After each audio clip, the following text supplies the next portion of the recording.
નમસ્કાર દર્શક મિત્રો, મિસ્ટર ગુજરાત ન્યૂઝમાં આપનું સ્વાગત છે।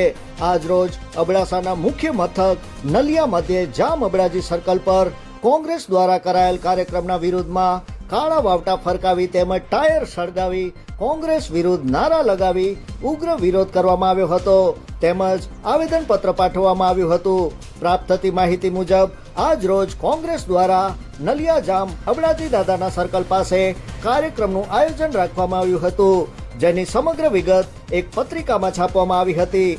જે પત્રિકામાં સ્થળમાં ઘોડા સર્કલ લખાતા સ્થાનિક લોકોની લાગણી દુભાઈ હોય માટે જામ અબડાજી દાદાએ સૌએ એકત્રિત થઈ વિરોધ પ્રદર્શન કર્યું હતું તેમજ તેમના દ્વારા કહેવામાં આવ્યું હતું કે કોંગ્રેસ પાર્ટી એક રાષ્ટ્રીય પાર્ટી છે અને તેને ન શોભે તેવું કાર્ય કર્યું છે। જામ અબડાજી દાદા એક મહાન વીર પુરુષ થયા જેમને ઇતિહાસના પન્ના ઉજળા કર્યા હતા। બહેન દીકરીની રક્ષા માટે બલિદાની આપી હતી, ત્યારે તેમની યાદમાં તાલુકાનું નામ પણ અબડાસા રાખવામાં આવ્યું હોય ત્યારે કોંગ્રેસ એક રાષ્ટ્રીય પાર્ટી હોવા છતાં આવી નિમ્ન કક્ષાની ભૂલ કરે તે નિંદનીય છે અને તેને અમે સખત શબ્દોમાં વખોડી કાઢી છીએ તેવા આક્ષેપ સ્થાનિક લોકો દ્વારા કરવામાં આવ્યા હતા।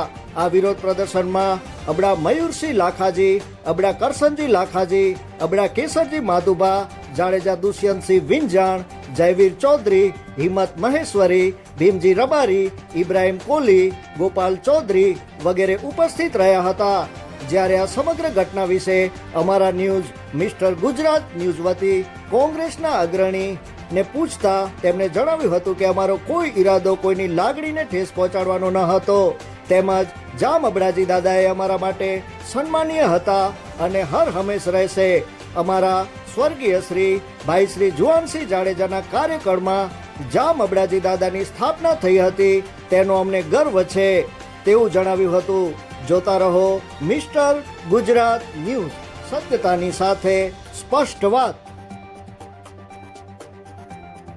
જામ અબડા અનિલસિંહ ચાંદુબા, ગામ જખૌથી કોંગ્રેસ પક્ષ દ્વારા નીચામાં નીચું કૃત્ય કરવામાં આવ્યું છે। જામ અબડાજી અડભંગ દાદા જે કોમી એકતાના પ્રતીક છે, જેમના નામથી આખું અબડાસું ઓળખાય છે, તો એમનું આજે કોંગ્રેસ પક્ષનું એક કાર્યક્રમ યોજવામાં આવ્યું છે। તેમની અંદર સંવિધાન યાત્રા રાખેલ છે। તમામ સ્થળોના નામ તમે જોઈ શકો છો। સંવિધાન યાત્રામાં વીર દેવાયત બોદર એમને અમને સન્માન કર્યું છે અને ગૌરવ અનુભવ્યું છે કે એમનું નામથી માધાપર સર્કલ ઓળખવામાં આવે છે। તો અહીંયા ઘોડા સર્કલ કેમ? જામ અબડાજી અડભંગ ચોક હોવું જોઈએ, કેમ કે અમે આ જાહેરમાં પણ બોર્ડ લગાડેલા છે તેમજ જાહેરમાં એમની પ્રચાર કરવામાં આવ્યો છે કે ભાઈ આ ઘોડા સર્કલ નહીં, જામ અબડાજી અડભંગ ચોક હોવું જોઈએ। આ અમારું અપમાન છે, અમે સીધી લીટીના વારસદાર છીએ એમના ને આ અપમાન અમારાથી સહન થશે નહીં। અમે જાહેરમાં એમનો વિરોધ કરશું ને વિરોધ થશે। તેમજ બીજો કોઈ પણ હોય, કોઈ પણ અમે પક્ષનું વિરોધ નથી કરતા બરોબર, પણ આ કૃત્ય કોઈ પણ હોય, કોઈ પણ કરશે તો આનો વિરોધ થશે ને થશે। રેડી। મારું નામ જાડેજા દુષ્યંતસિંહ, ગામ વિંજાણ। આજે વીર અબડા અડભંગની ભૂમિ ઉપર કોંગ્રેસ પક્ષ દ્વારા એક કાર્યક્રમ કરવામાં આવી રહ્યો છે। એ કાર્યક્રમના સ્થળના જે એડ્રેસ ઉપર એમણે અહીંયા જે વીર દાદા અબડા અડભંગની પ્રતિમા છે, જ્યાં સર્કલ છે, એ સર્કલનું નામ બગાડી અને ઘોડા સર્કલ લખેલું છે। વીર દાદા અબડા અડભંગ સર્કલ કેવું જોઈએ, અબડા અડભંગજી દાદા સર્કલ હોવું જોઈએ, એની બદલે અહીંયા ઘોડા સર્કલ લખીને અપમાન કરેલ છે વીર દાદા અબડાજીનું। ના ભૂમિ ઉપર કાર્યક્રમ કરવા આવી રહ્યા છે કોંગ્રેસ પક્ષવાળા। આ કોઈ પક્ષનો કાર્યક્રમ નથી, કોઈ પક્ષ દ્વારા ભેગા કરેલા માણસો નથી, પણ એક આ અપમાન સહન કરવામાં નહીં આવે એના માટે અમે વિરોધ કરવા માટે ભેગા થયા છીએ બધા।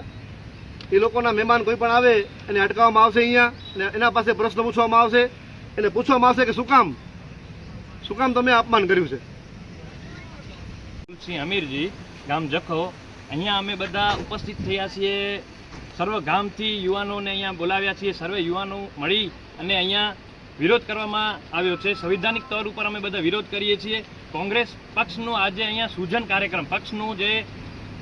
કાર્યક્રમનું અહીંયા બેઠક કરવામાં આવી છે। એમાં એ લોકોએ એવું જણાવ્યું છે, વારંવાર અહીંયા ઘણી વખત આવા બનાવ બને છે કે અબડા દાદા જામ અબડાજી સર્કલને ઘોડા સર્કલ કહેવામાં આવે છે। બધાના સ્પીચ ઉપર એ છે અમે અમારું જે કર્તવ્ય છે અહીંયા બધી જગ્યાએ બોટ અને એનું પ્રચાર પ્રસારણ પણ અમે કરશું કે ભાઈ આ સર્કલનું નામ ઘોડા સર્કલ નથી, અબડા દાદા સર્કલ છે. પણ આ જે રાષ્ટ્રીય પાર્ટી દ્વારા આવું કામ થતું હોય, જે કે અબડા દાદા સર્કલને અપમાનિત કરીને આવું વારંવાર થવામાં આવ્યું છે. જ્યારે પણ આવું ઘોડા સર્કલ એટલે આ એક સાવ નીચ તરીકાની હરકત છે, કારણ કે આ એક વીરભૂમિ છે અને આ એક ભારત દેશનો ગર્વ છે. આપણે એક સમાજ માટે નહીં, મારી સમાજ, હિન્દુ સમાજ માટે પણ નહીં, અન્ય સમાજ, આમનો ઇતિહાસ પણ તમે જાણો છો કે એમણે શું બલિદાન આપ્યું છે. અને કોઈ પણ રાજ રજવાડા માટે, પોતાનું રજવાડું બચાવવા માટે બલિદાન નથી દીધું. એ માત્ર ને માત્ર બેન દીકરીઓના ઇજ્જત માટે એમણે પોતાનું બલિદાન આપ્યું છે. તો જ્યારે આવી રાષ્ટ્રીય પાર્ટી, જ્યારે 75 વર્ષ એમણે આખું ભારત દેશ હલાવ્યું છે ને એવી પાર્ટી દ્વારા આવું કૃત્ય, જેમના પ્રદેશ પ્રમુખ પણ દરબાર, જેના જિલ્લા પ્રમુખ પણ દરબાર અને એમના તાલુકા પ્રમુખ પણ દરબાર હોવા છતાં પણ આવું જ્યારે અસ્મિતા અમારી ખોવાતી હોય, આ એક સમગ્ર રાષ્ટ્રની અસ્મિતા છે. અને જ્યારે પણ આ હમણાં પણ એમપીનું ઇલેક્શન હતું ત્યારે દરબારોને અસ્મિતાનું સવાલ હતું, ત્યારે પણ એ જ લોકો આગળ આવીને અસ્મિતાનું એ પણ જરૂરી હતું, ભલે અસ્મિતાનું ગાન ગાતા હતા, પણ આજે શું કામ અબડા દાદાનું નામ આવે, જ્યારે ચૂંટણી આવશે ત્યારે અબડા દાદા નામે રાજકારણ લાવવા માટે આગળ આવી જશે. કોઈ પણ મોટો અધિકારી આવશે, કોઈ પણ મોટો નેતા આવશે તો અબડા દાદાને પહેલા પ્રતિમા ઉપર હાર રોપણ, ફૂલ રોપણ કરવા આવશે. તો જ્યારે લેખિત કામ ઉપર આવું અપમાન શા માટે? અમે અહીંયા બધા સર્વે ગામના યુવાઓને જ ભેગા કર્યા છે માત્ર ને માત્ર. અને અમે હમણાં અહીંયાથી આ કાર્યક્રમ પતાવી અને ડેપ્યુટી કલેક્ટરને આવેદન આપશું કે ભાઈ આવી રીતના વારંવાર અમુક પક્ષો દ્વારા કે અમુક વ્યક્તિઓ દ્વારા આવું કરવામાં આવે છે જે એકદમ અયોગ્ય છે ને આ ન થવું જોઈએ. અમને કોઈથી વાંધો નથી. અહીંયા કોઈ પણ અન્ય પક્ષ હોય કે ગમે એ પક્ષ હોય, એમાં દિવસની 10 મિટિંગો કરો, અમને કોઈ પણ મિટિંગથી વાંધો નથી. પણ અબડા દાદાના નામ ઉપર આવું અપમાનિત કરવામાં શું કામ આવે છે? એમને ઘોડા સરકાર શું કામ કહેવામાં આવે છે? આ તમને શું એમના ઉપર ઘોડા ઉપર પ્રતિમા નથી દેખાતી કોઈને? આવું શું કામ કરવામાં આવે છે? બોલો શ્રી અબડા અડભંગ કી જય! અબડા અડભંગ કી જય! ભારત માતા કી જય!